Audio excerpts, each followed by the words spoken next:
but if we can get time to go through them. And this is Casey. Casey is always famously late because he's in London, because he's he's in Peterborough now, and because of the time difference between Ireland and Peterborough, he's always late. So sorry about that. Can you ask Mrs. Claus if that's any better now? Alright, so you were saying that I can hear. Models, I'm actually going to close the door now. I see someone else has joined. That's Casey. Yeah, that was the first place that I knew of anyway. And there was a cool little magic scene that developed kind of in their downstairs shop area. But it was very small, so eventually another shop formed. And there was always kind of Forbidden Planet, but they didn't have play space, but you could get your stuff there. I'd actually muted us. But Mark's Models was cool, and then there was some games in local cafes and things like that. You know, you'd sit down at random tables and games. It was the early days. But Mark's Models was a good one. And then the other shops I don't think are still there, so their names are kind of lost to me. But now there's a couple of great ones. There's Gamers World. There is the War Chest, if you've ever heard of them. They're both in Dublin. They're both really active and very good. Yeah, because we had mediocre managers on, and he used to work for Games Workshop. A boy based in Dublin now. He used to work for Games Workshop. He was the manager down there for years, and he kind of gave it up. It came to a point where it was a case of he either gave up the Twitch streaming because he wasn't allowed to do it because of Games Workshop and their contracts, or go full time Twitch streaming. So because he only picked up during lockdown. And I think when he went back to work, when everything unlocked, somebody in Warhammer went, "Oh, you can't really be doing that." And he was like, "Well, I'll just paint non-Games Work stuff then." And he went, "No, well, you can't really do that either because that's like kind of going against us." So yeah. Hello, Casey. You're in mute. Hey, good evening. I apologise. I have been here. I've been boiling the kettle, and I thought nobody needed to hear that. So it's all right, mate. It's all right, mate. See, for the first 10 minutes, nobody could hear us. You had press mute. So you absolute clown shoe. Yeah. It's living in Donegal. You know what I mean? It's fried my brain with all the tough that we're burning this now to keep warm. Oh, yeah, it's that time of year, isn't it? Over in the West Coast where you start ripping up your roof tiles to try and get a bit of heat. Yeah. So you've had the shop now for 5 years. You just passed. Yeah, we celebrated 5 years. Yeah. And what was the mad idea to open up a model shop in Sligo? Initially, I found myself with loads of time on my hands to pursue the hobbies once again. You know yourselves. If you're busy, you can't really pursue the hobbies. So I had time, and I was in Sligo. I was like, all right, so where's the place where do people play? And there wasn't many places, honestly. It was mainly people's houses and stuff like that.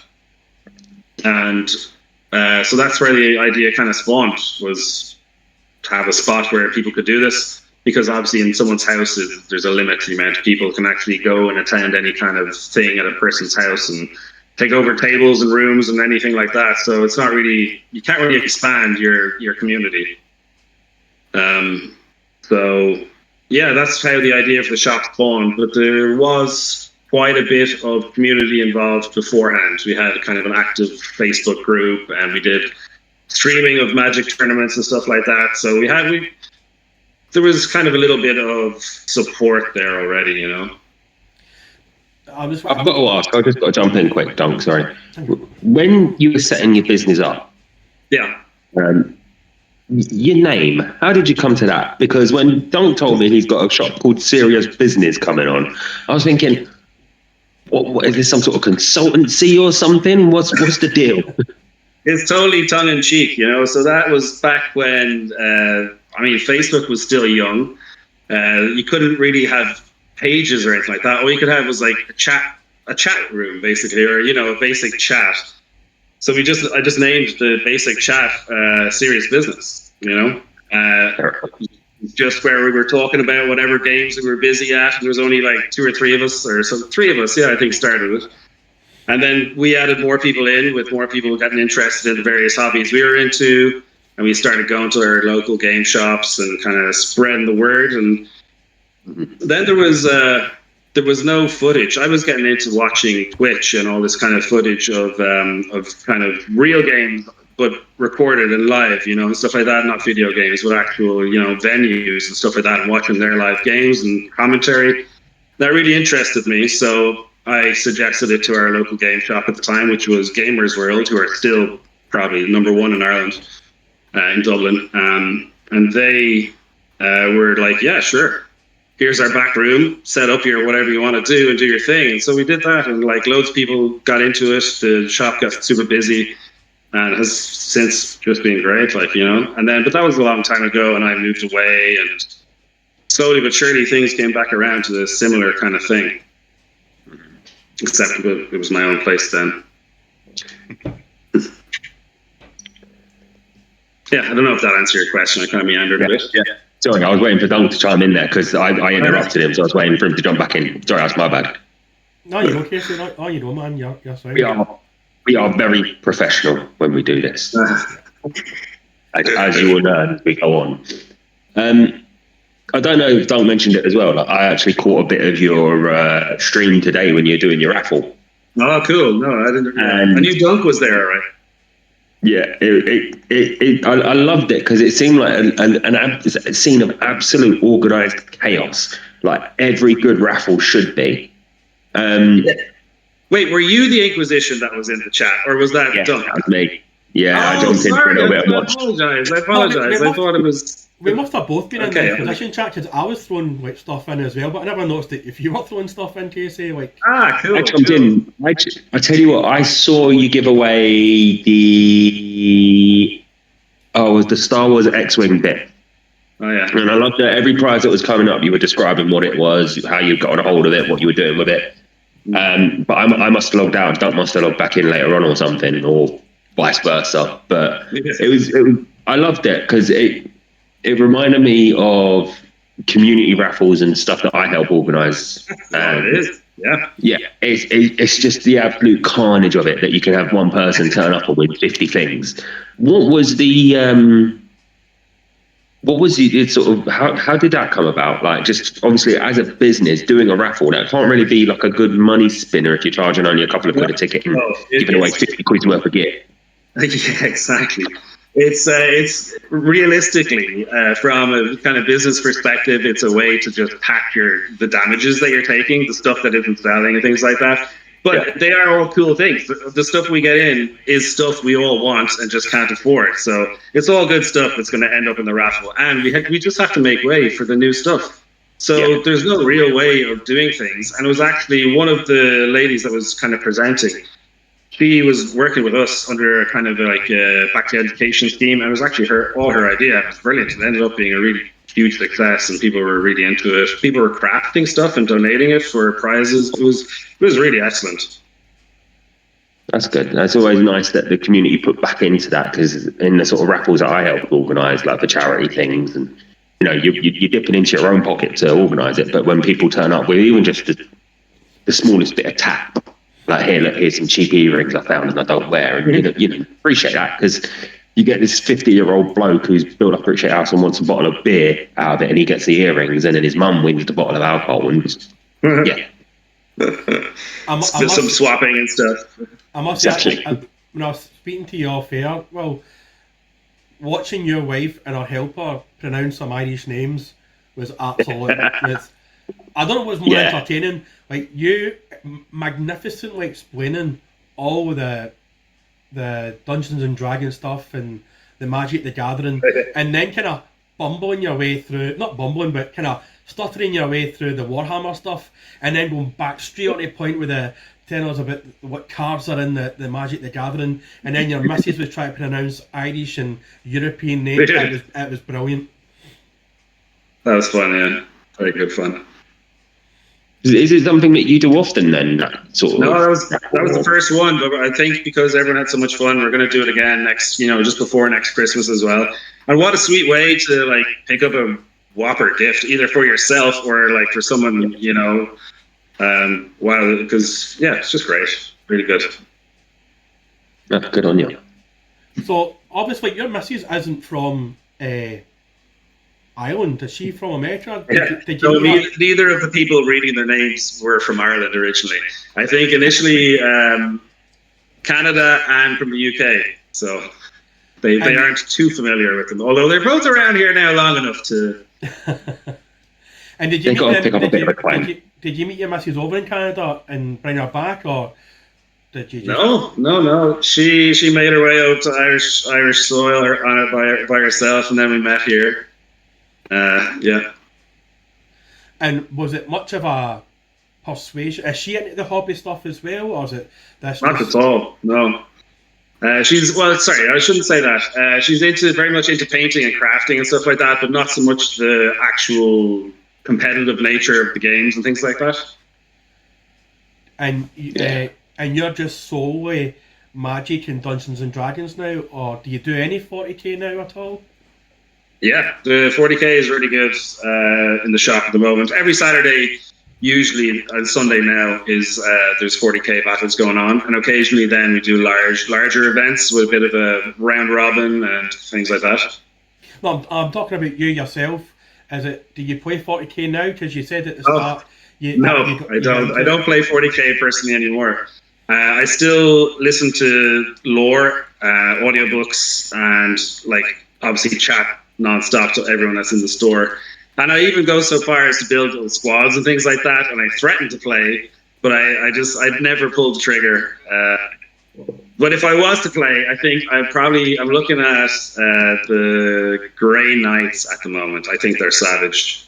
And I love the medieval look. But what someone pointed out to me is their miniatures are actually a little bit smaller and they're probably due to have a rework soon. So he was like, just hold off and see what's coming around the corner. So if I do get into it again, it's going to be Grey Knights, I think, or Kill Team. Well, they could probably be a Kill Team as well. So that's probably 2 in 1, you know?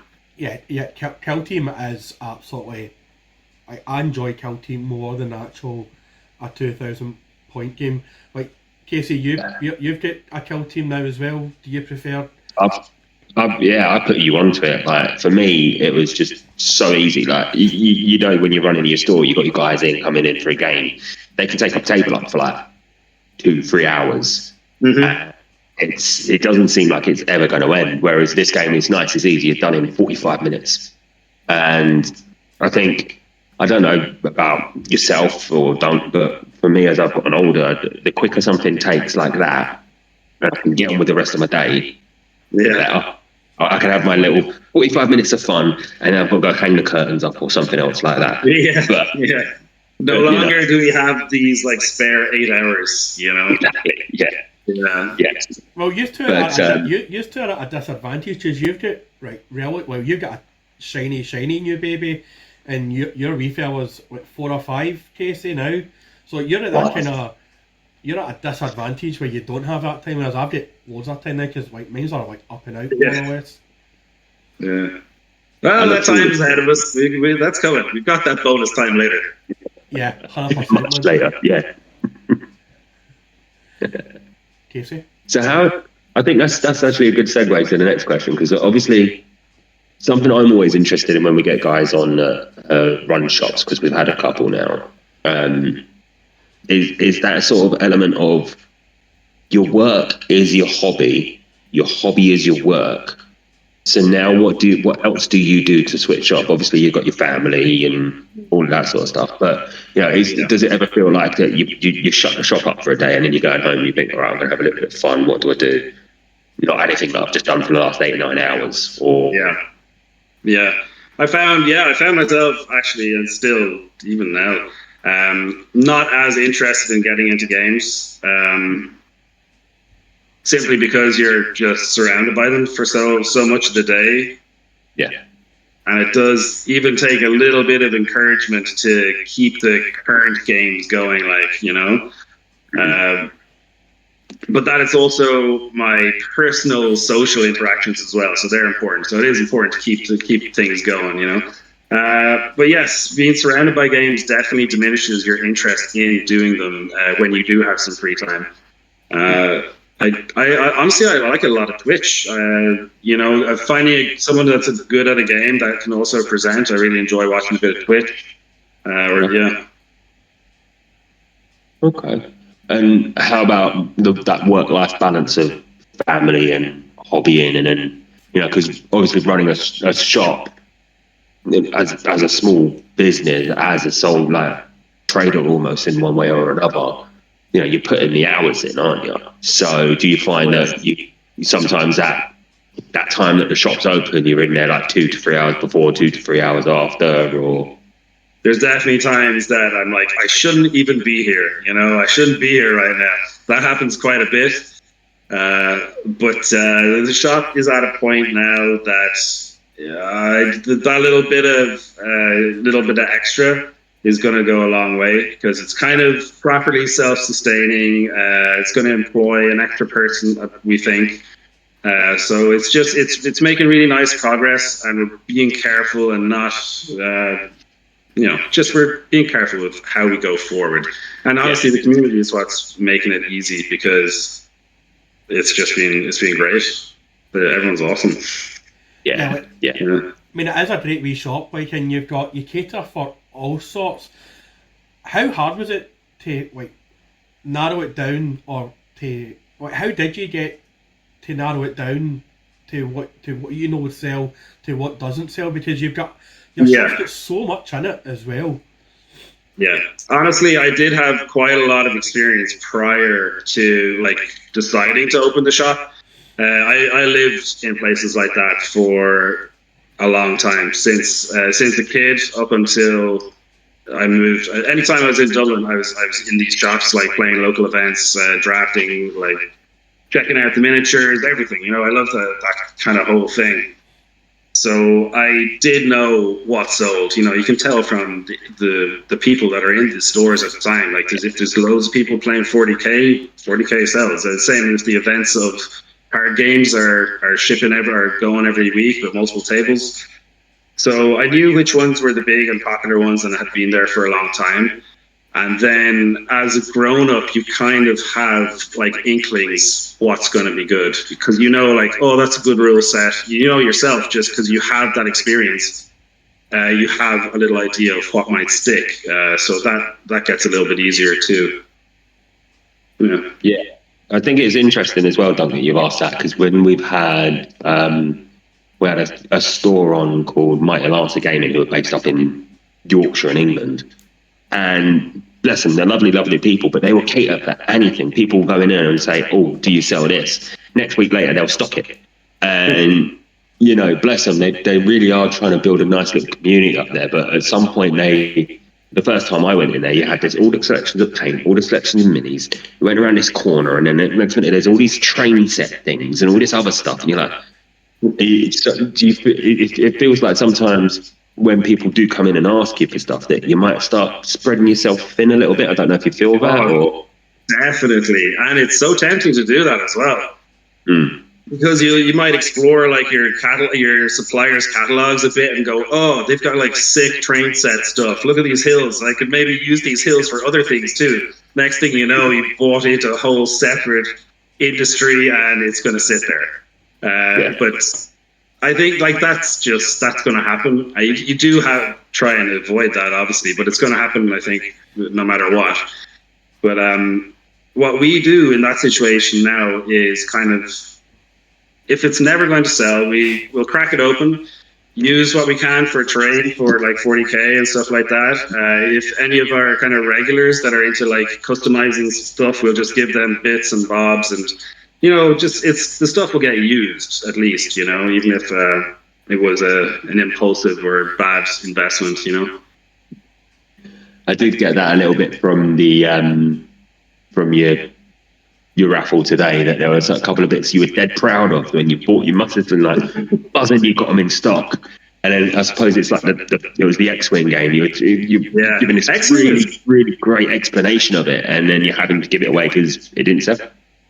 Yeah, and the game, I can't believe that game is now not going to continue. That one had real promise, from competitive point of view as well. It's really, really nice. And as I said to you off air as well, now that is out of print, if somebody, whoever won it, if that's still sealed, I wouldn't unseal that, because you could keep that and sell that in years to come, because that will become a collector's item. Yeah, And it's true, and there's a lot of items like that you could argue about that. But again, it is literally space is an issue. A lot of these items are so bulky, and you're just sitting on them. That if you don't ship them, you're going to find yourself not buying in for enough of the new stuff, and I think that's a recipe for disaster. So you just have to do what you can with the stuff that isn't going, even if it's close to your heart. Just kind of ship it. I have a whole shelf full of BattleTech because I love BattleTech, right? But I have a whole shelf of it, and I was like, yeah, let's get it all in. I'll grow the scene, and I started with passion, but I don't have the time to play it anymore, and so the scene really hasn't even developed. Just getting an odd game every time, but the shelf is standing there proud, stocked full of rare minis that, it's probably going to be me that buys them all. Now, one of the things that you did give away in the raffle was a last minute addition, was a Gundam figure that you gave away. We had two good last editions, yeah. Have you found one was a Gundam, and then... Sorry. No, sorry, it's my fault. Have you found that that's exploded in the last wee while, and people are now looking for that more and more and more? Yeah, it's unbelievable, actually. Maybe it was always there and I just didn't realise, but as soon as we started getting Gundam, it just could not stay on the shelf. It was insane. Still is insane. Because you find a lot of the bigger Instagram influencers and Twitch streamers have now started to really push the Gundam angle now as well. So would you say that that's maybe gave it a wee bit more of a push? Obviously, I think it's easier to import now as well. I think somebody said that to us a few weeks ago, that it was easier to import now as well. That could be very true because the prices are very reasonable. We're able to sell it at a very competitive rate. Gundams are very, very good bang for the buck. So I think that's probably another point for them in their sales. But it's a really popular franchise, super popular. Even I've watched a few of the animes and stuff like that. They're class. So it's probably always been there. But we've had some cool images in our Discord of people doing little scenes with all their Gundams and stuff that they've picked up. So it's fun. I think it's like you say, it has always been there. I mean, for me, I always remember seeing them in more probably import computer game shops than anywhere else, or specifically anime shops, selling the comics and the DVDs and stuff. It was never really something. I think it's been a little bit more. It's crossed the border almost now into the model hobbyists are now getting into it, and I think it's good if you are getting it in your area. You're appealing to not just people who are seeing all these hobby influencers doing it, but all the guys that would have done it years ago. But that was when a simple kit cost £50 because you had to import it from Japan. Yeah, I think you're right. I think it's happening on a broad scale too. Just the bleeding in of other. I don't think things are niche anymore, and. I think that's a great thing as well, that all these hobbies are so approachable and things, but anyone could be into anything these days. It's funny. I think a lot of Warhammer people are Magic people, a lot of Magic people are into Gundam, they're all connected somewhere. I think local game shops is the center point for all the stuff. Everything's bleeding into each other. Yeah, it is interesting to see it. But obviously, and you as an independent retailer, sort of just being able to sort of sit there and be like, this is selling. Here we go. Come to me now. I touch this stuff. A lot of the time, it's what's coming out in a while? I go, oh, that looks good. I'll have to guess on that one. Because if you wait to see the trend, then you might not get the stock because everyone is ready for it then. But you just stay consistent to your big ones, and then you can try stuff when it's possible too. Does it feel like then that? Sorry, Don. Before you grab your next question, I'll shut up in a minute. Does it properly feel like that then when something new is coming out that you've proper got to speculate on it? You've got to actually sit there and think, who in my community would like this? Who can I sell this to, for want of a better way of putting it? It's definitely something we spend time on. Yeah. Mm. And did you find that when the Fallout TV series came out that there was a big like want for the figures that they released shortly after? Didn't hear anything about the figures, but Fallout did get a bit of extra interest. There's always a few loyal fans there from the OG stuff, but when that came out, there was a little bit of extra interest. So we brought in a few extra RPGs, like Fallout RPGs, and some of the extra Magic decks and stuff. I didn't realize there was a special figure release. So I think it was yeah, sorry, Dan, I'm talking over you. They did I think not long after they launched the TV series, they launched a game system for it. I'm not too, like, a friend of the show on Dark and Wings has told us about it, Donkey Scone, because we've always got people on, it's gone now, but I think they sort of really, they did like a big old Ranger stuff. So I think, yeah, it seemed to be interest in it, and I don't know if it's died off again, but Series 2 will come out and the interest will peak again. So yeah, your man Walter Goggins was in his prosthetics. I seen it on Instagram yesterday. We've got a question here from the chat. Infernal Miniatures, who's a decent painter. Like, he could do better. Do you know what I mean? Even though he's affiliated with Green Stuff World. What was one thing that didn't pan out as well as you thought it might have? I could be very specific about like certain editions of Magic that I like bought loads of, but turned out to be pretty poor. And that would be Magic in Magic Gathering. It was Karlov. I saw some spoilers, thought it was going to be awesome, and then it just didn't sell well. Other things, yeah, I branched out into a few other like untested paints. You know, I was like, oh, these are new to the market. They've got a good name. As in, like, they just had a fun name. And their paint colors were all, like, interesting names. I was like, okay, I get loads of these. They're brand new. And they were really bad. And everyone brought them back complaining and stuff. So that was another one that didn't pan out quite so well. Because obviously it was a good promotional new product price. But that was terrible. And there's actually loads. I could go on for a while. What paint brand was that? Because like, there's so many out there. Oh, I don't know. Should I? I don't want to do it. It's honest feedback. Turbo Dork was the name. Oh. Yeah, they weren't. They weren't great. Yeah, I've got the beef. I was about to say beef flavored paint. That's how wrecked I am with this COVID. I've got their bee's knees, and it is piss poor. Like, I don't even know why I still have it. Like, it is piss poor.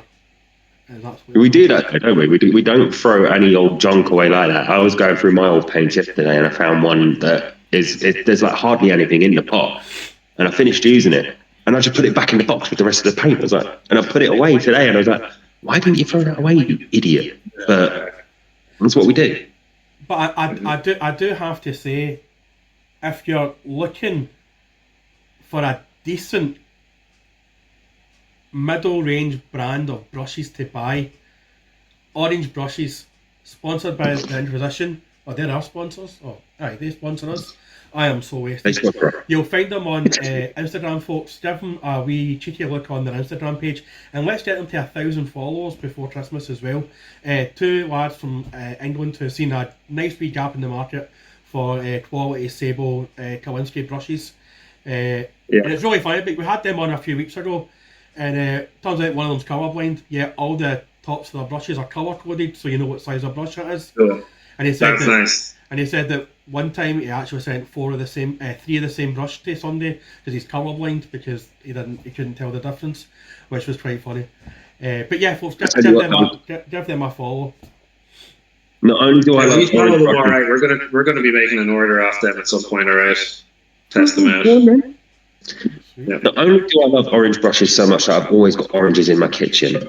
Not only is my seat orange, but I didn't do that, to be fair. That was like that when I bought a house.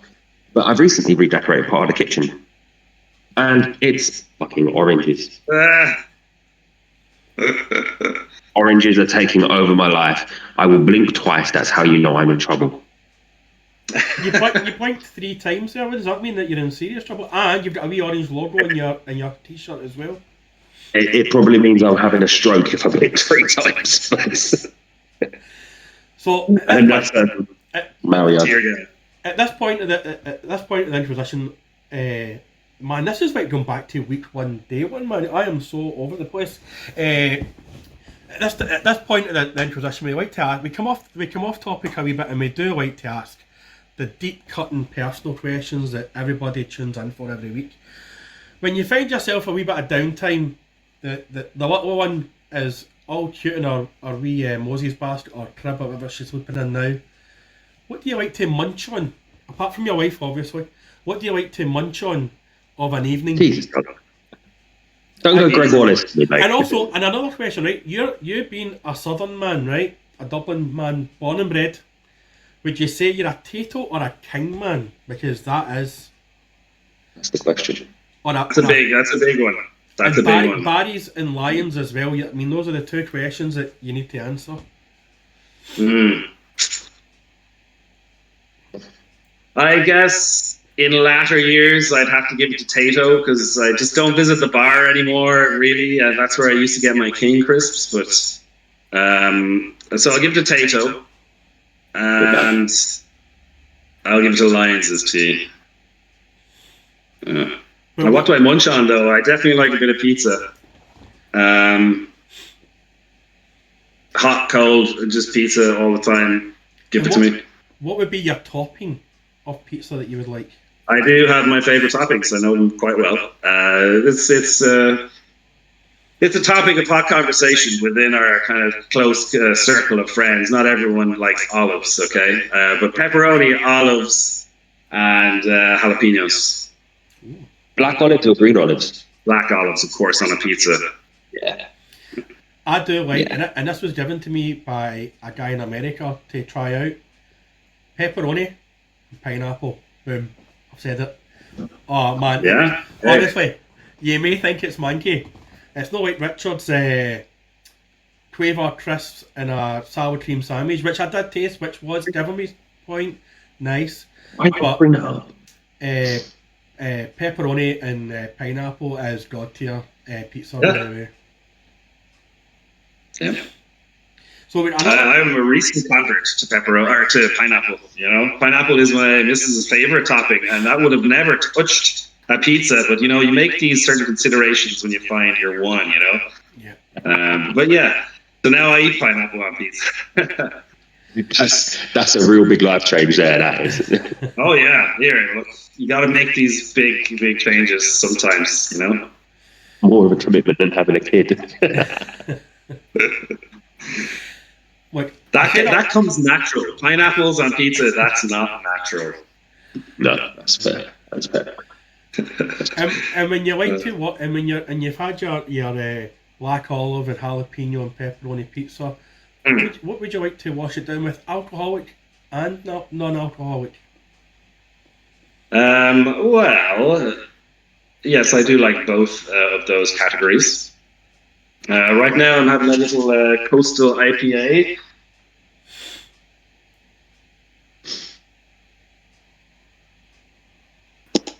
Mrs. is listening to our channel. She charged in and said, "Pineapples do belong on pizza." I think I'm muted just in time. But I could sense, like I have sixth sense now as well. I've lost where we were now. We appreciate the audience participation. Alcoholic and non-alcoholic things to wash down. Oh yes, I'm having a nice. It's called a Coastal IPA at the moment. I do like a nice strong beer. Yes, or water. Okay. And have you ever tasted Football Special? Is that just a Donegal thing? Cooper's Special. Football Special. Oh, Football Special. I don't think I've tried that. Must just be a Donegal thing, and it's manky. It's nearly. We're neighbours to Donegal, so a lot of the time we both have the same stuff. Yeah. I'll keep an eye out for it. It might be around. I'm going to come down to the shop probably now after Christmas. I'll bring down a bottle of Mankey football special, and that banana stuff that they like to drink here as well, which is also Mankey. You're really selling a link between our organisations. We'll trade Mankey beers next time you're down. I'll bring you this horrible drink. Yeah. Casey? Right. As we're cutting deep, as it's that time of year when Spotify hits us with our refreshes of Spotify Wrapped. I looked at mine today and I had loads of random gibberish on there, but when you get your downtime, or even if you're in a store, if you've got some music blaring, what is your music of choice at the moment? At the moment, I play a category called Dungeon Synth, and I just leave it going in the background. Yeah. And it's just kind of not quite MIDI. It's a bit more, it's a synthy kind of environmental stuff that's just there. But that's just when I have the helm. Whenever someone else has the helm, there's all sorts of stuff playing there. So. And would you say when you get home then, if you're going to listen, or even if you're driving around in your car, what sort of stuff you got on the radio or on the CDs? Usually if I'm at home, I'll open up YouTube and see if there's like some kind of live mix that's just been uploaded recently, and just click it, listen to it, and after that it'll just autoplay into itself, you know. And something that we always ask, because we know how some of our viewers and some of our previous guests feel, are you pro Beatles or anti Beatles? Like the Beatles? The Beatles, yes. There's people that are anti the Beatles. This guy up here. I hate the Beatles. The most What's wrong with the Beatles? They're so... Oh man, they have some savage tracks, dude. They have some savage tracks. Like, see, someone can appreciate it. Undeniable stuff, like, it's just there. It's awesome. Some of it is totally overplayed and not as good as people think. But they have some absolutely bangers, man. Don't, you know. No, you don't see it. That's okay. Not everyone doesn't like everything. That's okay. Metallica, the Beatles, all that, well overrated, man. Overrated. They're not the Backstreet Boys, and that's all I'm saying. They're not the Backstreet Boys. Don's like, you should listen to my cousin. He's fucking deadly, like, you know. And another thing, again, getting into knowing our individual guests. If you're putting on the TV or you're jumping onto Netflix or any of the streaming stuff, what are you watching at the moment? No, that's a tough one, because I'm not allowed to watch any ultra violence in it. Or at least I have to do that in my own time. There's very little of my own time, and you know. Yeah. But when I do have a little bit of time, I'm getting through The Boys slowly but surely. That's a good one. I've enjoyed quite a few. I went back and kind of half watched Breaking Bad because she hadn't watched it, so I was like, you should watch it, and I kind of half tuned into that again. That was a lot of fun. I do check in on animes. Yep. Usually something that's kind of like Attack on Titan, that kind of stuff. Usually kind of grim, medieval fantasies or steampunky things, that kind of stuff I like. Or D&D style stuff, you know, your classic group of heroes against stuff. Did you watch Arcane? I watched a lot of it. I tried to watch it twice, and I got to about episode 3, and it didn't stick. It didn't stick. But I can see that it's a great piece of art, like, but it wasn't interesting to me enough. Like, it is funny that, isn't it? Like how when we and I think this is something that I find as well. When people rave about something, sometimes, like if I'm sitting down and watching it, it can stick with me. Or after a couple of episodes, I'm just like, and it doesn't connect at all. I just don't. I found that with Squid Game, for example. Loads of people I know absolutely love Squid Game. Everyone was raving about it. I watched an episode and I was just kind of like, yeah. And I don't know whether that's because people set my expectations so high or something, but I will go back and try it again. That does happen. Yeah, that does happen. But I mean, like I say, I will go back and try it again at some point, but just for now, it's just sort of meh. Now, in fairness, one of my mates, he's like, you can't even tell me your opinion of something. That's a spoiler to me. Don't even say if you liked it or not. Just don't say nothing. That's, you know, And there is something to that, like, because when enough people start going, "Oh, it's brilliant, it's brilliant, it's brilliant," and then you watch it and it's not exactly as your imagination is, then it's kind of not as good as you expect. So that does happen quite a bit. I found that There weird. was actually. I did like Squid Game. Yeah, I did like Squid Games. Did you watch the Squid Game kind of contestant one on Netflix? Where they had real people doing the games. Oh, yeah, they actually did it for real. They actually did it for real. There's actually one of the guys who I think he got all the way down to the last few people, and he was like only one or two Irish people was there. He's actually from Donegal. He is actually doing really, really well for himself now. You see him all over Instagram. He's on TV, Island TV stuff and all that as well. But if you watch the kind of contestants Squid Game, he was the second person over the line in what do you call it? The kind of green light, red light game. He got really quite far in it as well, and he was kind of hoping that he would have got all the way to the final. He didn't, but like we actually did a Squid Game thing in the shop. I think it was a couple of Halloweens ago, and we did a few of the events. You had to remember the paper thing. You had to throw the paper thing down, and then there was a green light, red light stuff. And yeah, Squid Game. I did like it. I didn't realize it was a live play thing with real contestants. Presumably, the death aspect is removed. Oh yeah, and they changed a couple of the games. They changed the tug of war game to a battleship game because like all these guys were then going, right, we definitely know what game's coming next. So they did red light, green light, and they did the one where they had to lick the honeycomb stuff as well to get the shape out. Yeah. He did. I think we did that one as well. Yeah. He did that game. He did the umbrella, so he actually did really well to get through that game. And then they did do the marble game, but they didn't do the tug of war. They did a kind of battleship game, and they did do the kind of skipping stones one, the glass bridge one as well. But he said he's done interviews about it, and he was saying that red light, green light, even though the game only lasts for half an hour, it took 8 hours because by the time the way they had to do it and have the blood packs and all that, and people they had to stand there for ages. And he says, and that's what people were squatting, thinking they'd only be there for 30 seconds, but they were there for a long time, and that's when people just nah, I can't do this. But he said it was such an experience. He says that they were hardly fed as well. He said it was such a good experience as well. So we've got a few questions in chat here, so I'll go way back to the start. We have Will Vulgar, thank you very much for your question. How has the community helped shape and evolve serious business, and were there any key players?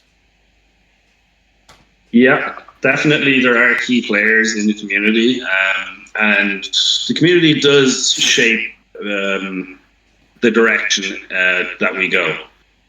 Definitely. There's no point getting things that nobody plays or wants to play, so we get things that people do want to play or already play, or things that we think they might be interested in based on their interests. And then stuff that we like ourselves too. But we do have to be respectful of our community and what they want. Yeah, because obviously I don't want to go naming people on the internet, so yes, we have very important members of our group. Obviously, without your community, you can't grow as a business as well, because that's what brings in your money as well. We've got another question from Tricky Ricky Inferno Miniatures, the world's worst green stuff world painter. What is the most random thing you got into and started collecting because you got it in a stock? Oh well, I'm consistently in trouble with everyone there because of miniatures. As soon as I see a nice sculpt, I'm like, oh yeah, I'll just add that one to the basket. Oh, there's actually this artist is really good. I'll just add all of their stuff to the basket, and then all of a sudden we have mountains and mountains of random miniatures from random games. Some of them not even from games, and yeah, I have to argue why they are good products for us to sell and stuff. There's only so many D&D characters people can have, so I'm running out of excuses. I think that's just part of the hobby. You can't go into a hobby shop and not buy something. Like even Yeah. like a paint, you're in there for a painting before you know it. You're like 30 quid later, 40 quid later, and you've still not got the paint that you were looking for. Yeah. I mean, I guess I play games that I never expected to play. That's another way of looking at it. Like I suppose I don't collect that game, but I'm collecting experiences maybe. I definitely get to play a lot of things that I would normally pick up and play just because there's so many active things around and people that are, oh, we need an active player or whatever it is, you know. And what's the most surprising thing that you've got into then from that aspect that you didn't think you'd necessarily get into? I thought I knew all the kind of rule systems for role playing games that interested me and stuff, and then was invited to just, I think I listened in on a game first just as a spectator because it sounded like they were having cool games, and then was invited to like join it and have a character and stuff, and it was an unusual game system of a book I'd never heard of. I just randomly ordered in and someone bought it, and then I ended up playing in their game and stuff. It was Righteous Blood and Ruthless Blades. It's really cool RPG, a D10 system and stuff. But yeah, that's been awesome, I'd say. And that kind of that's a random one as well. That kind of because I was like Cthulhu, I knew Pathfinder, I knew D&D, Fate system. There was a lot, and this one kind of I had no idea what it was or any interest in playing, but played it and I was like, this is sad. So that was a random one that was good. And that kind of leads me into my next question. This is from K80_cat. Thanks very much for your question. What's your favourite TTRPG besides Dungeons and Dragons? Probably, ultimately, I'd say Pathfinder. I think Pathfinder I probably prefer over D&D even. Although I haven't played the new D&D edition, so that remains to be seen. I haven't actually properly looked through the rulebook yet. But I think Pathfinder is my favorite system. The 3.5 kind of Pathfinder mix. That era is probably my favorite rule system. Just the level of crunch and detail you get to do with your characters. I quite enjoyed that. I think RPGs and like personal characters, unique traits and characters are important for the experience. You don't want to have someone in the next table that has the same fighter because there's only been a few options of choice to this point, and they have the exact same character, just a different name or whatever. The Pathfinder at 3.5, the level of detail you can go into is huge, and I really, really like that. Right. And if anybody has any other questions, throw them in the chat and we will get to them, folks. I tell you what, I've got one I wanted to come back to very quickly, so I'm going to come back to that first. But you mentioned the animes that you sort of dabble in, and I don't know if this is something I was having a discussion with a mate about today. I tend to stick to tried and tested formats that I like when it comes to watching. I suppose TV as a whole, but I rewatch the same sort of things like every year. So I'll always sit down and I'll rewatch all of the Evangelions and I'll rewatch all of Cowboy Bebop without fail once a year. I don't know why I do it to myself because Evangelion depresses the shit out of me by the time I'm done with it, and I want to smash my head off a brick wall. Then Cowboy Bebop cheers me up. But do you find that there's anything like that you will go back to? Yes, I'm probably not as regular as once a year, but there has been ones that I just always go back to and watch. Basilisk is probably number one for me. It's just a nice, short-ish series. Really cool story, character development, animation style is sweet. Kind of background Romeo Juliet thing going on. So that's one that I go back to and watch again. Naruto a little bit, but mainly just like the cool parts. Dragon Ball, same thing, just the highlights. They're probably I'd say Basilisk is probably the most special to me of all the animes, but there's plenty that I probably rewatch by proxy when other people are going through them and things like that. And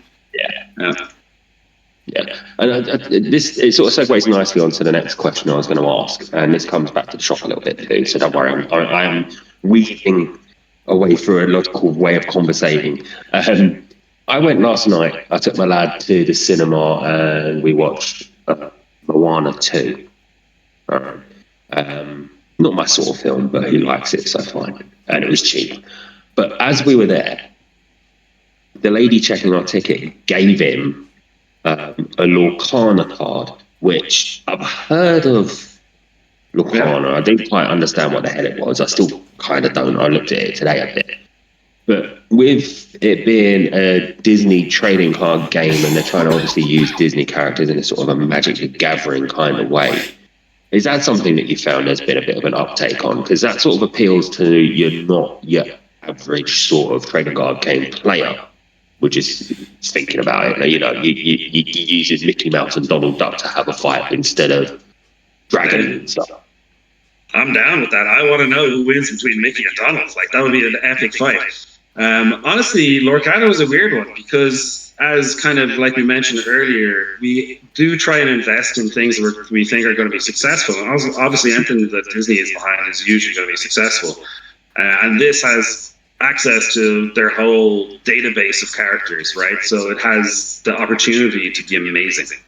The issue was, couldn't get the stuff. So we did. We wanted a Lorcana like theme, but by the time we could get the cards, the fire wasn't really lit anymore, and our consistent games were back on top of for favor. And we have it now in stock, but there's no events or anything like that. It's still just the Magic Gathering and Flesh and Blood and Yu-Gi-Oh. A bit of Pokemon, mainly that's trading though. People seem to collect it rather than play it competitively in our area at the moment. But yeah, Lorcana, I feel like could have been a thing, but we wanted to be on the boat, but the boat wasn't there for us.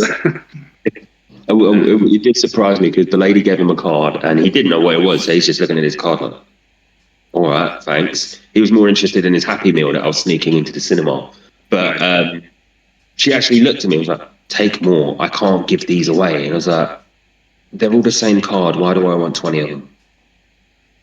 But, you know, it's one of those, isn't it? That's funny. Probably a collector literally has a million of it. Like, it's funny, when new players to Magic the Gathering come in, we have like boxes underneath the desk and we just take out stacks and they're like, there you go, have fun. And they're like, what do I owe you? It's like, no, please take them. Take them. There is a YouTube channel. I don't play any like card games and I just stumbled across this page by accident, I think when I was fishing or something. And it's a guy who does like, he's a Pokemon guy, and he buys like these packs for like $400 or $500, and he opens them then and does he tells you what he's looking for. And I enjoy watching those episodes. It's like, wow, like you spent 400 quid on a pack, and the pack's actually only worth about $8. Like, that is mental that people will spend that much on, like, and then go send them away and get them graded as well. I mean, have you had any like big cards, like real collectible ones, pulled out in the shop? Yeah, a few big hitters, all right. Like Magic, because the demand for some of the cards is just so huge. There's regularly, like daily, cards that are 50, 60 euros a card pulled, and sometimes then even more when they're really choice, like artworks of a card and stuff like that, like 100, 150 quid. Nothing super like in the thousands or anything like that. We've had a couple of people that have asked us to sell their stock for them through the shop, which their stuff is worth, more than that. And then we would get a cut and things like that. We sell it through our channels. So Inferno's back in the chat saying One Piece Digimon is back. Lots of new trading card stuff. And he also they're actually One Piece and Digimon both suffer from the same that Lorcana did.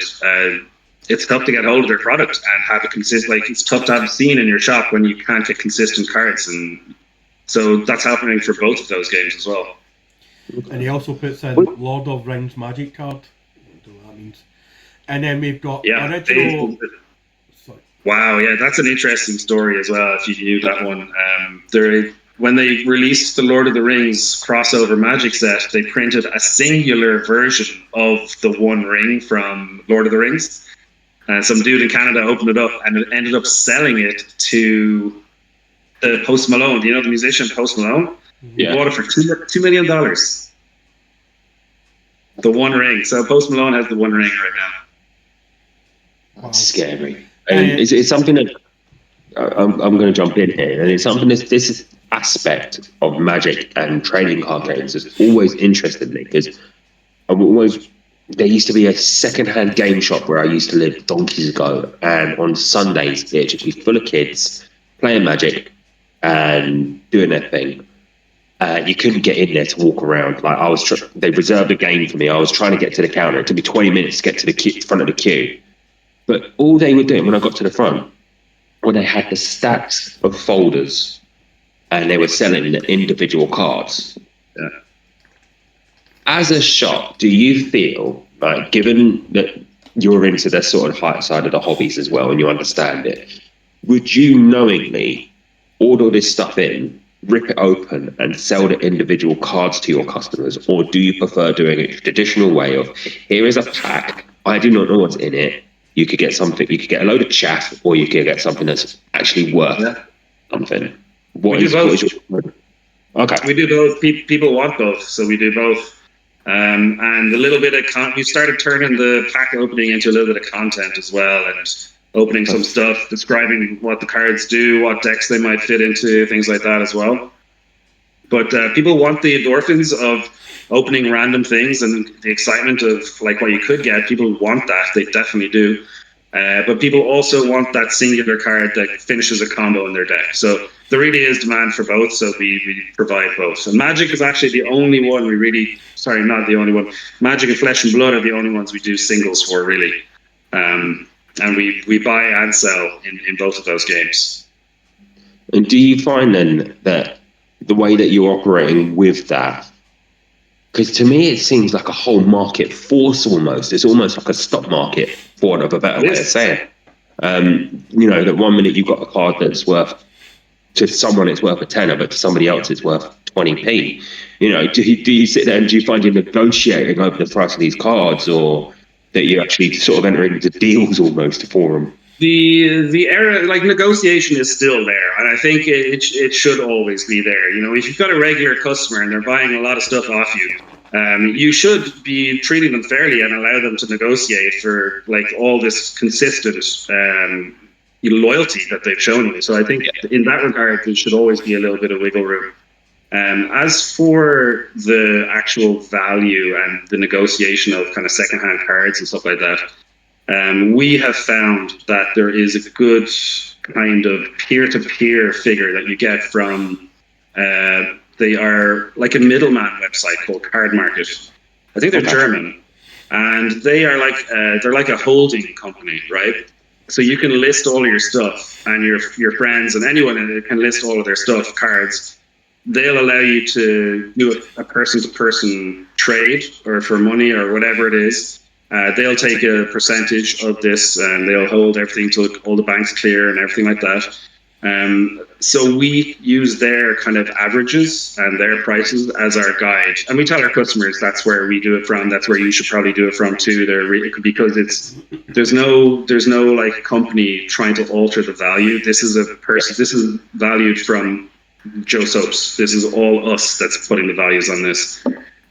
So I like going for that value. The likes of like the big sellers, like the companies that do this as their business, the prices are not real, you know. So yeah, we don't use those kind of prices. We just do the peer-to-peer kind of stuff. Yeah, it does almost seem like a little unregulated corner of finance would be, like when the whole point stuff started up, that, you know, you've got this, it's what the people themselves are applying that they want the value of it to be, or that they are willing to pay for it, that determines overall. So at least I never knew there was a middle sort of card market lurking in the background. Honestly, I'd be quite impressed at what they did. Actually, they're a company that they could have become nasties, but they haven't. And they've poured their, like, their games back into the whole world of games. They host conventions now. They do brilliant content. They do content that they advise people, like from a professional Magic finance point of view. They release videos instructing you how they kind of decide things, they've been brilliant. Like really, really proud of what they've become. Because I used them a long time ago when they were a very small entity, and what they've done now is brilliant. Very, very positive. Cool. Yeah. And they do all games. That Magic is just our main one. They do all the main games. Yeah. That's even better. Sorry, Tom. So another question in chat here from Original Rojo Loco. Thanks for the question, dude. Much appreciated. Where do you see Serious Business in 5 years? In 5 years, I'd like to get the roof fixed by then, and have proper heating for the cold days. Aside from that, I think I would like a second venue. I think we have kind of developed a little combination of things that work together. Play spaces, the particular games, the particular communities. So I think, and I don't hold me to it either, but I would like a second door somewhere that needs it, I can tell you somewhere that needs it right now, Donegal, because... yeah, you just come down to Sligo, we're neighbours. Yeah. No, you got the Sligo one, no excuses, you can come. I'm thinking it's in the kind of Midlands somewhere that don't have as much action from the coast and other stuff as well, so gaming club would be good. We don't want to just see everyone down the boozer every day of the week either. Spend some of that money on resin, Because there was a hobby shop up here, and it just kind of it just shut down, which was ridiculous. Because he had such a good idea for the shop, and I think it was just poor management on his side, and we no longer now have a hobby shop up in Donegal, which is you get Porter Computers. What was the name of that place? It was. Or are you allowed to say? I'll say it. Like he was called Endgame, and then he changed it to Tag, and then he kind of just shut up shop. And I think it was just poor management on his side, because I would always go in and buy a paint or a brush or something, but then you could see that the Warhammer stuff wasn't getting replaced, and even like the comic books stopped coming in, and the Magic cards stopped coming in, and it just became a ghost shop really, and it kind of just shut down, which was sad to see, because it was a good shop. Now, I do recognise the name now that you said it. I didn't realise that was your neck of the woods though, exactly. So yeah, I had heard about that. Very sad, and that looked like it was getting better and better. Like they refurbished the play space, looked amazing, and I think they're getting regular games and stuff. So I kind of was surprised to hear that, I'll be honest. Yeah, I think it was just like poor management on his side, and like he moved shop 3 times, and the most recent move was actually a good move. And I was thinking, well, hopefully he'll start doing like some more 40k days, and because he was doing Magic on Tuesdays and Fridays, and he was doing, but he wasn't open late, and then he was doing like Dungeons and Dragons on a Sunday afternoon, which was good as well. But it was just poor that it kind of shut down. Like, but if there's nothing there to buy, you're not going to go in, really. I mean, that's kind of I mean, I saw him advertising the coffees and stuff like that as well. And you're not going to your local game shop to get a Guru coffee. You're probably going to be bringing your coffee with you. But I think maybe that might not be the best angle to go from. Get your coffee and your game. I don't know. It's hard. It's a tough business. It really is. And we were fairly lucky, but also I had a lot of experience in all of it. So and it was required. Believe me, it still is. And it's a tough one. And obviously, you opened 5 years ago. So how tough was it from when you first opened and then go straight into lockdown as a brand new business? That must have been so heartbreaking for you and the missus. Stress and pressure. Big decision that was a huge decision to either pack up or try and keep it going. But I had spent prior to opening, I had spent a good solid 2 years developing the whole business plan. And I went and I found all the local gaming groups, kind of counted heads, like, and saw what the crack was. And it was a very informed decision when I made it. And I think only because of that, I decided to stay open, because I pretty much knew the business was going to be successful at some point. It's just based on the amount of people in the area. It wasn't an amenity that existed. The success that I've seen in all the other locales of the country, it was something that I knew was going to happen. If it was either me or someone else, it was just going to happen. There's already a gaming society which is massively successful, and they do huge like mini cons like every month and every second week, in fact, in hotels. But there was just still no consistent venue, and all of those guys frequent, and all of the other guys go to the game society thing. So there was a lot to hold out for. You know what I mean? It could have been easy just to go, look, maybe we'll try again in a while if that's possible. But there was very good incentive to try and keep alive what was already there, pretty much, and a lot of thought and stuff had gone into it. That might have been a coping mechanism. Who knows? It was a weird time. Yeah, you've got Wilvergard again throwing stuff in the chat saying you were selling boxes of cards out the window with a crying emoji. Yeah. That's right, yeah. Just basically opened the doors and like blockaded it with tables of merch, and just was like masked up, like, doing deals over the table and stuff. The shutters down, like it was very post-apocalyptic, honestly. Everyone had masks on. Some people I met during lockdown and only knew them by that part of their eyes. And so then later on, seeing them without, I was like, what? That's what you look like. Yeah, it was kind of it was a weird time. It was kind of like low-level drug dealing stuff, like meeting up somebody in the corner of a street to buy like some plastic crack. Yeah, have you got the plastic, man? No, next week, brother, next week. You know what? I don't think I've actually said this on a stream before, and it just shows you the madness of what it was like at the time. But I lived in London when lockdown first hit, and all the shops near me, all the supermarkets, everyone started panic buying, couldn't get anything. My girlfriend needed flour for something, couldn't find it anywhere in our area, and I'd been cheeky because I still had to work in an office. I was checking some shops here and there, couldn't find any. Her sister, bless her, went online, ordered her some flour, a kilogram bag of flour. And it cost like £2 to buy this bag of flour from Cornwall down in the west of the country. She spent 20 quid to ship the fucking thing. That's how insane it was. And she didn't deny it. It's like, oh, you need flour, here, I'll get you it. And we've got it. Like, it costs you £20. Are you mad? It's like, well, you needed it. So here you go. It's like, fucking hell. Original Rojo Locals back in asking more questions. Any gaming management strategies we can look forward to?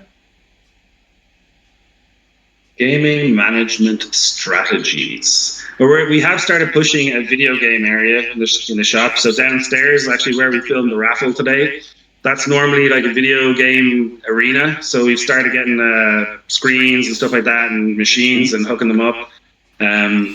So that's definitely something we're getting deeper into, is like a little bit of a competitive scene. We have a great competitive fighting game scene right now. That was the first one to really take hold. And that had kind of tried to launch a couple of times. Obviously, again, like the fucking COVID really stopped all balls rolling, you know what I mean? So some things have taken a while to get back up to speed, but the fighting games one is excellent. If you know any fighting games people, them to Sligo on Thursdays and sometimes Saturdays. That's a really good fighting game event to go to. And what other types of things. Sorry. What fighting game is it that you use?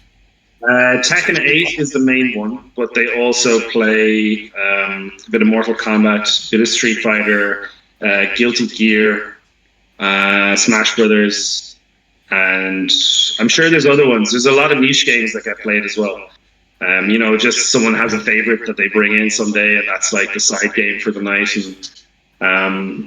And then we're adding another Magic the Gathering night to our regular scheduling, which is another one going forward. That's going to be in the new year. Chess is another thing that we're trying to push. It's something that we've tried to push before, but is sporadic in uptake. But it looks like it might be sticking this time. Hopefully it is, because there's so many people. There's literally so many separate groups of people that play chess, and literally of all ages. So it's a matter of just linking them up and getting them playing against each other, because they're all in their own separate little zones playing. If they all want to come in and play at the same time, that'd be awesome. And then Warhammer, that scene is growing itself. I really don't have to do very much. It's amazing. And now Discord is just buzzing. The 40k and Warhammer channels are like our busiest ones. Painting is every Sunday. People bring in their regular painting things. But I guess I'm not really talking about going forward anymore. So, yeah, I'll stop speaking about that. We should maybe try and organise a Donegal v Sligo Warhammer day. I think that would be. I think that would be pretty sweet. That is a legendary idea. There you go. Oh my gosh! Let's do that in the Discord after this. Yeah, I can speak. Let's organise that. I can speak to the Buntrana boys, and we could maybe even do a kind of home in an away venue. If we can go down at your patch 1 month, and then maybe do a kind of return leg. And dude, I'll write a campaign for it. I'll write a campaign, like a couple stages.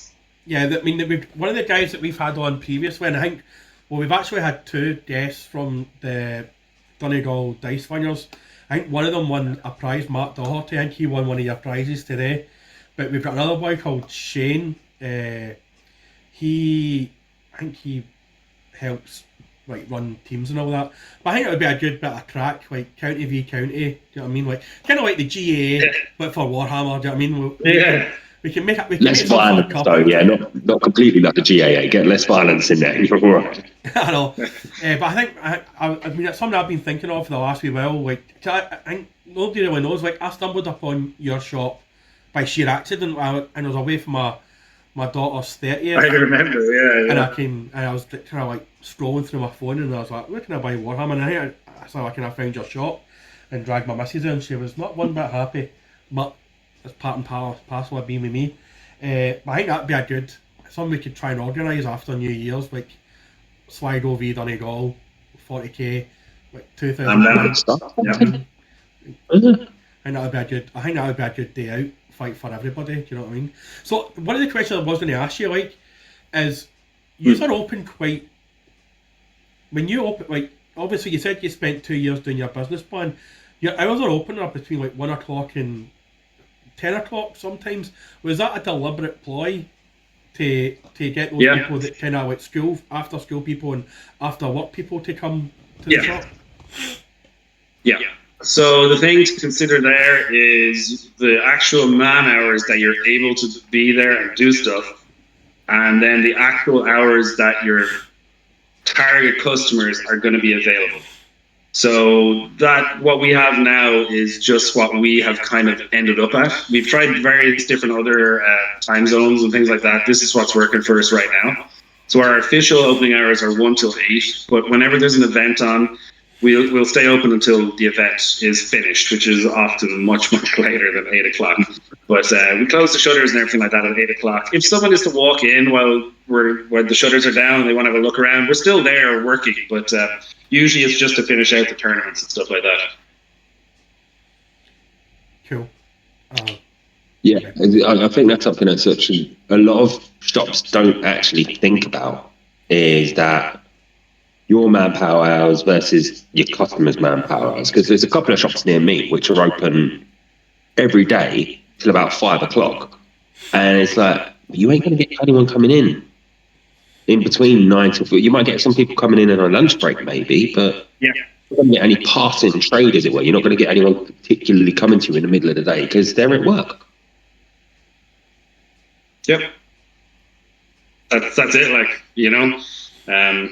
if you are a hobby shop, if you're just selling stuff and you have a good online presence and stuff, you can keep whatever hours you want. But if part of your revenue is getting people in and hanging out at your place and playing on the tables and stuff, you have to be open at the time that they need you to be open. So Yeah. I mean, it's interesting you say about chess. Like, I used to play chess when I was younger, and I used to play for my local YMCA. We kind of have a side story here. And I remember, like, my biology teacher told my biology teacher I'm going to play in this tournament. And he's like, where are you playing? I says, oh, I'm playing in another town. And he's like, what to do is turn up in your school uniform.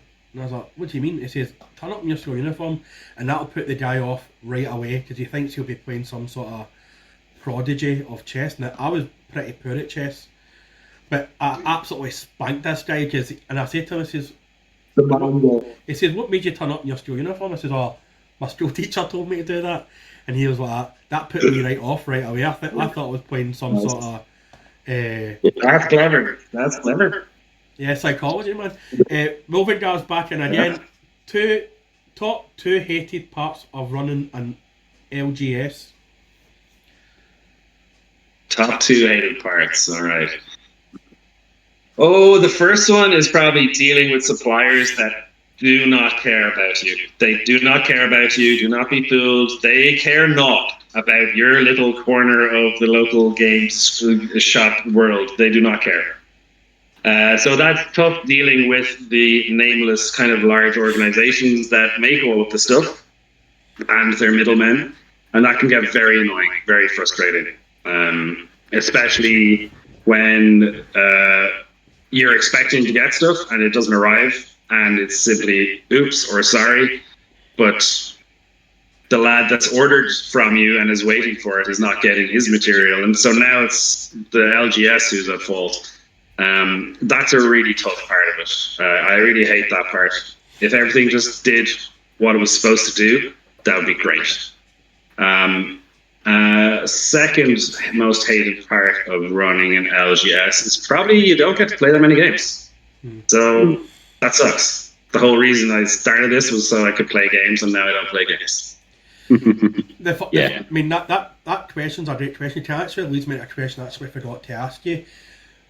And it's about your suppliers, specifically more Games Workshop. With Games Workshop putting their prices up, how hard is that for you to then kind of pass that on to the consumer? Have you had to maybe take a cut back in the amount you're making from it, or is it just one of those things that you just kind of have to buck up and suck it up? Honestly, Games Workshop is not a product you really get to manipulate very much. They really do have a good hold on their product and how it's delivered to the end user and stuff like that, which is fine. It's a nice consistent thing. It's not great for a local game store because we actually don't make very much from Games Workshop stuff. That being said, they're very easy to work with. Their products are the best probably in the world. They're very, very high quality products. So yeah, I'm sorry, what was the question again? It's more about how they've increased their prices recently, and how's that affecting? We match their prices. We just match their prices. Whatever they have on their website is what we sell at. If that means we're not really gaining as much as we could, there's not much we can do about it, really, because anyone can order from them. So there's no point in trying to make more out of it if they could just order it from Games Workshop for the price. So we sell at what we sell. It's easy to go look at their website. That's what price it is for us too. Cool. It's something that we I think as consumers, like if I'm hunting around for a product, if we're using Games Workshop as a benchmark example, I would always look to see what sort of place can offer me a little bit of discount on it. So it's interesting to know that really price-wise, your turnover off their stuff isn't that great because they have got that sort of control on it. It's something that I don't think a lot of people really do consider. There's also favoritism involved. Like different stores have different buy prices. We don't have the same buy prices other people do. So there is that certain level of control of the market as well that we just don't have either. But that might change in time. We are relatively new to the whole Games Workshop world. But it's something, again, we were mentioning, it rolls back to the community aspect. It's something the community wanted and asked us about regularly. And we often weren't in the position to invest in it because there is a large investment at the beginning, and you also don't get to decide what it is that you choose. So the start is a bit rocky, but overall it's fine, it's good, and it's great having games active on the tables. Like, that's the big thing. That's the best, you know.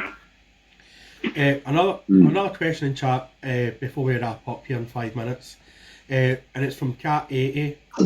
Katie, thanks very much for your question. And I must say, chat, you have been the most vocal chat that we've actually had in over a year. Usually we just get people throwing shade at me and Casey and asking when we are going to meet, because me and Casey have never met each other. But the question from Kat is, what advice would you give to anyone else trying to open a game store? It's a good one. Advice on opening a game store. Okay. You do need quite a bit of space for your tables. And so that, while that does gain a little bit of revenue, that is not much. So when you're calculating your rates, cut back on the marketable square footage, commercial square footage a bit, because realistically, it's not an accurate depiction of what you can do with a store. Have a bathroom, keep it at least a decent quality clean. Have 2 bathrooms if you can. Choose and study your main products very carefully and know them inside out. And be ready to change all of your plans and do what your community wants. That's the advice. I will say it's been interesting listening to you tonight, and the fact that you put the 2 years of hard work in to understanding not just what you want, but what your community, who you're selling to wants. Because I suppose there's it's almost like a blasé attitude in that I'm going to open a hobby shop. I'm going to stock X, Y, and Z, and people will come to me because I am stocking X, Y, and Z, without actually looking at sort of your area as a whole and sort of really understanding this does well, that doesn't, that does well, that doesn't, that should do better. People are interested in it. Can I help bring that forward? I think it's really refreshing the fact that you've sat here tonight and you've told us that you studied it for 2 years. You put a lot of hard graft into building that understanding of what you are actually going to be entering into. And that's just the local one as well. Because I think you should consider your entire experience of a hobby. I think everyone is studying the industry, whether they know it or not, if you're involved in it, Yeah, it's nice that, it's a labor of love, because at the end of the day, this is something that you get fun out of doing, you enjoy doing, well, or at least you used to from the sound of it. But, that you are actually going into it with an open mind rather than sort of thinking, I do this, I like this, other people are going to like this, I'll make money. Yeah. Yeah, there's another piece of advice. If you really want to make money, probably don't do this either, because you you make a lot of sacrifices. But like you say, it's something. I've had a lot of different jobs in my lifetime, but this one definitely is palatable. It's a pretty pleasant as jobs go. And another question, just one of my last questions for tonight. Guys, I might just have to check. I might have to check on something for a minute. Can you give me a few minutes, or? Yeah, that's fine. Yeah. Sorry, guys. Just give me a second here. You can carry on without me for a minute. Yeah. So, Casey, how has your day been today? What are you working on, Casey? I had a day off today, and I had yesterday off, after I had 3 days off last week sick. But I finished, as I quite happily demonstrated, I finished decorating the wall with its orange wallpaper. Not sponsored by Orange Brushes. But and I also did a bit of painting last night of my Mordheim band while I was smashing Ipswich 1-0. What are you doing, Doug? I must say, Casey, it's taken you over an hour to mention Mordheim. It took me 5 minutes to mention Battlemasters. So. Right, yes, I'm a classy guy. Yeah, I'm a classy guy. Mate, I think I've got COVID. Like, I'm absolutely dying here. Missus is dying, and Weeballs upstairs is dying as well. We're all dying. And we've got Rosie coming over on Friday, so Need to go up to Belfast. I'm sending Mike Mons. He is donate. I'm sending him a wee turtle that Geraldine made. He is Geraldine made that. Oh, of course, yeah. He's going to help us on the OBS side of life next year, because he was ready to do it tonight, but I'm just not feeling up for it. But I've not done any painting. I built a model and I've been looking at stuff I've primed and maybe thinking about doing that before I paint anything new. That's about it, man. So you smashed Ipswich 1-0. It was glorious. It was fucking glorious, because it's the first away game we've won all season. You look at, we've played 14 games, lost 6, drawn 6, won 2. And that 1-2 means that now we're now 3 points above the relegation zone, so get the fuck in. This is what happens when I don't bet on you as well. I keep telling people, don't bet on Palace. Never bet on Palace, never bet against Palace. Because they just don't give a shit. They will fuck your result. And they've done it to me for long enough that I know just not to do it anymore. And Geraldine, being the wee classy woman that she is, has made one of these for a guy, one of my mates in Scotland. If people can name it in chat, I'll be more than happy to tell you if you're right or not. But what is chat's favourite Teenage Mutant Ninja Turtle? Mine is Mikey. So far we've got original Rocco saying Leonardo is his favourite. That is the wrong answer. Sorry, pal. Raphael, he's just angry. I had to check on the fam there. There was bloody murder being roared, but everything is well. Yeah, get used to that. That. Get used to that, mate, because like it's a daughter you have and a wife, and they will just constantly fall out, and you're always going to be the one to blame. That's always going to be your fault. As a father of 3 daughters and 1 son, it's always your fault. Yeah, we've got the one boy, and openly, my missus said that when we were expecting, before we knew who it was, the whole time she was like, "I don't want a girl. I'll hate it. I'll fucking hate it." And luckily, we had a boy. So women and girls. What was I going to ask? I can't remember what I was going to ask now. Must have been a really bad question. I can't remember. And it was Snorlax, Wolfinger. Wee Geraldine has been making Snorlaxes for the last few days for people, because she's get right into crocheting. So I sit in the living room and she sits in the living room, and I paint my minis badly, and she crochets really well, and we don't speak to each other, and that's bliss, absolute bliss for us, because we don't speak to each other. That does sound good. It's good. But I was going to ask a question, and I honest to God can't remember what the question was now.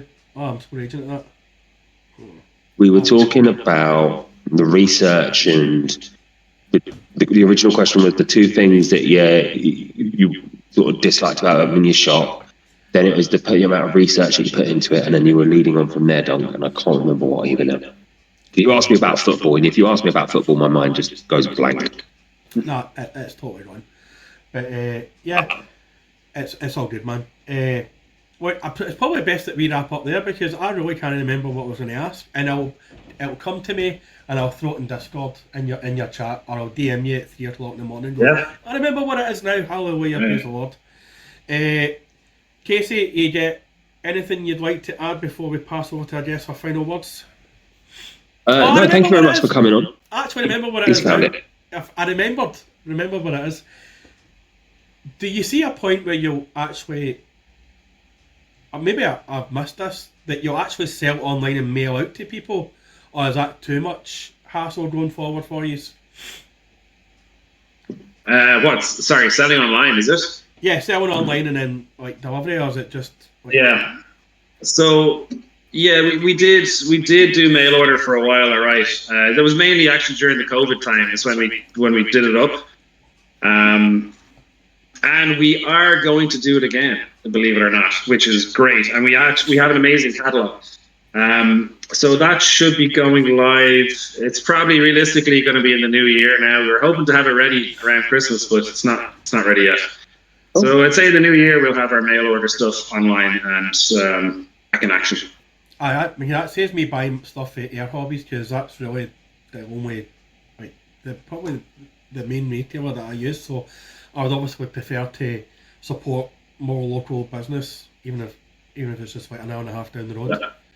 And we get in a lot of like little oddities as well. So we do have a nice catalog of like not mainstream stuff. So it is important that we get that shot back up online, honestly. Yeah, yeah. Casey, any final words of wisdom from yourself? When wallpapering, always remember to smooth it out because you don't want bubbles. Well done. If people don't follow you and already, where can they actually find you if you want to just throw all your social and deets out? That would be amazing. So on Facebook, you'll find us at facebook.com/Serious Business Ireland. From there, you will find our Discord. You can also find us on Instagram at Serious Business Ireland as well. We don't really use Twitter or X anymore. That's all the places. You can email us. You can email us on Gmail, serioussbusinessireland@gmail.com. Yeah. Perfect. You can walk into our shop. Yeah, and I'll definitely try and get down there. You can write to us. Yeah. You can write to us. We might write back. Do people even write letters now? The children know No, how to usually write? if you're sorry we missed you, come to the depot. Brilliant. If you just want to hang on after we start going live, when we wrap up, well, in case that would be awesome. So, folks, that's us for this evening. Thanks very much to Serious Business for serious chats tonight on the Inquisition. This will be posted on our YouTube in the next few days once I try and figure out how to do it again. Thanks to everybody who participated in the chat. Next week we've got Redbeard Creations, a former squaddy who's got a magnificent ginger beard and newly married man. So another guy that's effectively ruined his life. Folks, again, thanks for joining us tonight. And remember, follow Serious Business and Orange Brushes. And we'll see you on the Flippity Flip next week, folks. Au revoir. Do Virginia. Brilliant. Thanks for having me. Bye-bye. Thanks for coming on. We out.